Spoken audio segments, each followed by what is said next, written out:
Hey, what's going on YouTube? It's Bebop here. Today's video is going to be about the 39,000 musket shot that I was able to hit in Savage. Nice. Very nice. Thanks. I want to go over a few things really quickly before we begin.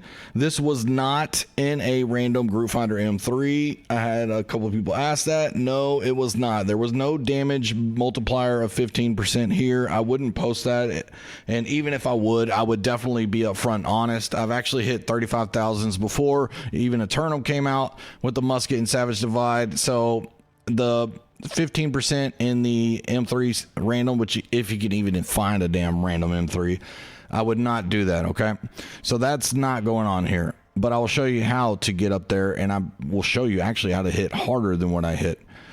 Now, I also want to thank my teammates because they allowed me to go full musket and have fun. They actually enjoyed it, see my reactions when I get those big shots. And they were able to put down a lot of rend, and without them putting down rend and allowing me to do what I like to do, then this wouldn't be possible.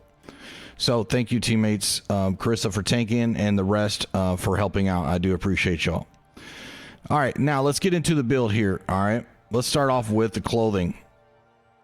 The clothing is pretty easy. Chain of ward pretty much on whatever you can. Refreshing and some weapon perks. Omni evade for the rapier for the bosses. I main musket during the dungeon. Keen and Chain of Ward, Shuriken Energy. This is a Sandworm chest piece with the illegal perk right here. I will get into this Carnelian here in a second. Leeching Flurry, the Attuned Leather Pants, and I have this piece right here because it has the Empowering Shooter stance. This is not really needed. It's just what I had, okay? Now, this has the Sided Carnelian in it. Generate 8% less threat, which we don't care about. 1.5% more damage to taunted foes. Your ranged attacks deal 1% more damage. That's what you want, and probably 2 to 3 pieces if you want to maximize this build. Now, this piece was from the Sandworm, so this one is going to actually do 1% more melee damage, okay? So like I said, this build was not fully bissed out. I didn't even know if I was going to get any Savage runs this week, and we only had a few runs here and there to be able to even get them in, so I did not fully biss out. Now, the Rapier has the 15% more damage on both weapons to bleeding enemies. The Musket, I have an Emerald in here, 16% more damage to targets below 50% health, and Musket starts doing more damage when targets below 50% health, and it does the most damage when targets below 30% health. Disdain Infliction and Refreshing Power Shot are the perks here. I hit a lot better with this musket, and it wasn't even really close compared to the Sandworm musket, which is this Vorpal illegal perk combo. Vorpal, Vicious, Refreshing Power Shot. To be able to get in spots where you have to adjust for this, you already have enough to think about trying to hit this shot.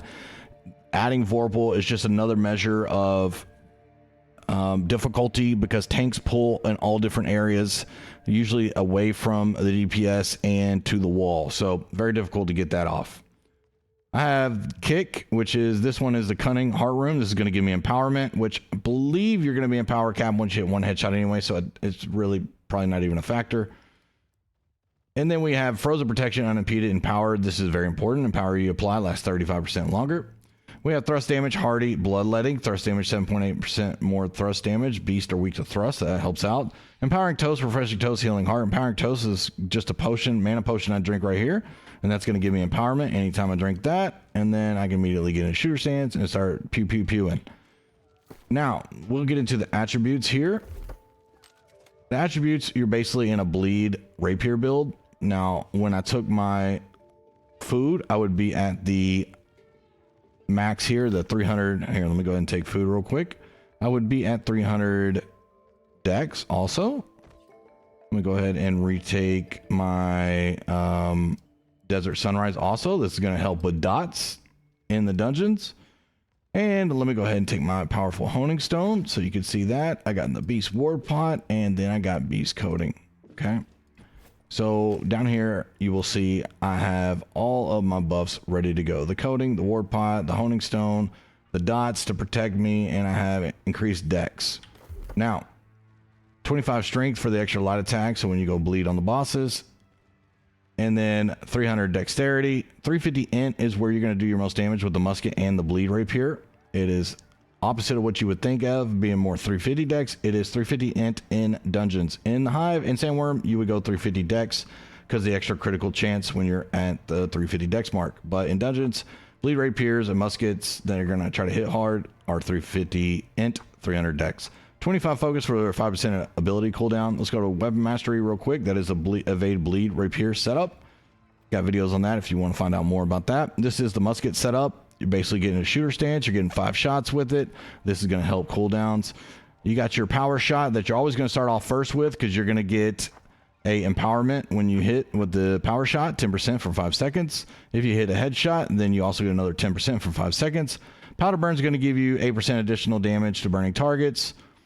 Right here, headshots reduce cooldowns. Successful hits with the musket grants a stackable 2.5 base damage increase. This effect ends after more than 5 seconds pass between shots. This is what you want to get up. Now, in the video, I only got up to a 4 times multiplier. It can go up to 6. Very difficult to get the 6 while trying to do this. You would basically have to shoot, and then dodge roll, take a potion, get right into shooter stance, and then get your stuff going, okay? So I would shoot, I would dodge, get into shooter stance, and then try to carry over the stacking in power. So that way I'm at least a 5 multiplier. I don't know if I missed a shot there, but I'm at least a 5 multiplier. I was at a 4 in the video. So if you want to even go further, which I know you can get more than 40,000 shots with this setup, then feel free to biss out, get good, and do that. I kept it simple. Go by an acronym KISS, keep it simple, stupid. And since we had very limited runs this week, I just wanted to try to hit what I could hit, knowing how to do it, instead of messing up the mechanics and not getting into it. If I had more runs to do it, then we could fully biss out, and I would have put in another sided carnelian or 2. If you did a total of 3 sided carnelians, that would be 3% more range damage. You would be under the ice cap at 47 or so percent, but you might still be okay, depending. I would have to try it out. Now, what makes this build really kick?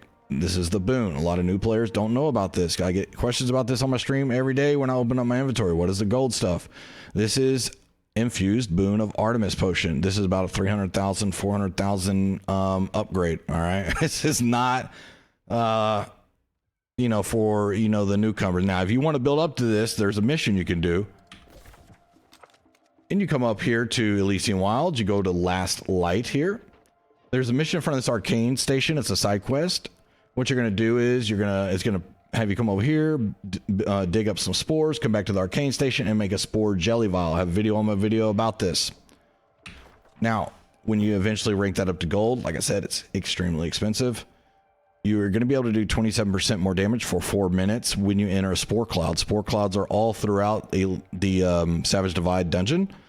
And so that's 27% damage increase. That is huge. That's why us veterans love running Savage M3s. We geek out about it, all right? If you're wondering why Petrified Hearts are so damn expensive on the market, it's because we buy them all. Because we're trying to, you know, make these on our new, you know, fresh start characters. If you want to farm the Petrified Hearts and the stuff, some of the stuff you need, then you got to go to all the stone statues around Elysian Wilds and mine them with all mining luck gear, mining luck food, mining luck trophies, and you can get them to drop.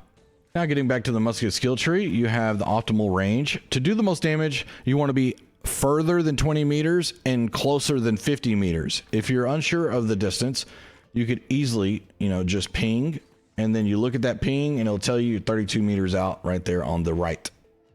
Okay, if you ping over here, I am 36 meters, so I'm in the optimal range. Farther than 20, less than 50. You're going to do most of your damage in that range. Coming over here, deal 10% increased damage to targets below 30% health. This is huge. Increased stamina damage and standard shots dealt to enemies blocking with shields by 50%. Increase armor penetration against targets that are not blocking with a shield by 10%. Hitting a target with the active debuff grants him power, increasing your damage 5% for 5 seconds. After you dodge, get haste. After you dodge, get an instant reload, and deal 10% more base damage to targets with an active crowd control status effect. That is the musket. This is the build. I try to keep the video short, as simple, and sweet as I could. Try to talk quickly. Hopefully you enjoyed it. If you have any more questions, you can always stop by my stream. If you want to see gameplay of this, my VODs are live and active. You can go to YouTube or Twitch. I multi-stream on both every day, so you could check those out there and watch the full runs. All right, that does it for this video. Don't think I forgot anything. Well, one last thing. All right, this is the boon potion. Once you take it, you see this little timer. Let me go get in a boon cloud real quick. All right, here's a spore cloud up here. If you pay attention to the health bar at the bottom, once I get in the spore cloud, you will see me get the buff. And now I have these rocks right underneath me, which is going to do more damage for 4 minutes. So if I come over here and start busting off shots, can't see the damage numbers because he's invincible. Oh my god, he hits hard.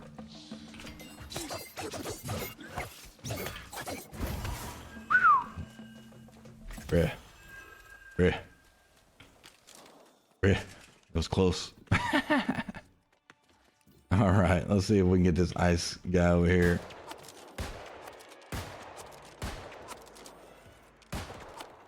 $23, that's without any rend. So you can see it does a lot of damage. That's a lot of damage. All right. Well, thanks for watching the video. I hope to see you all in the next one. If you have any questions, feel free to ask me. Later.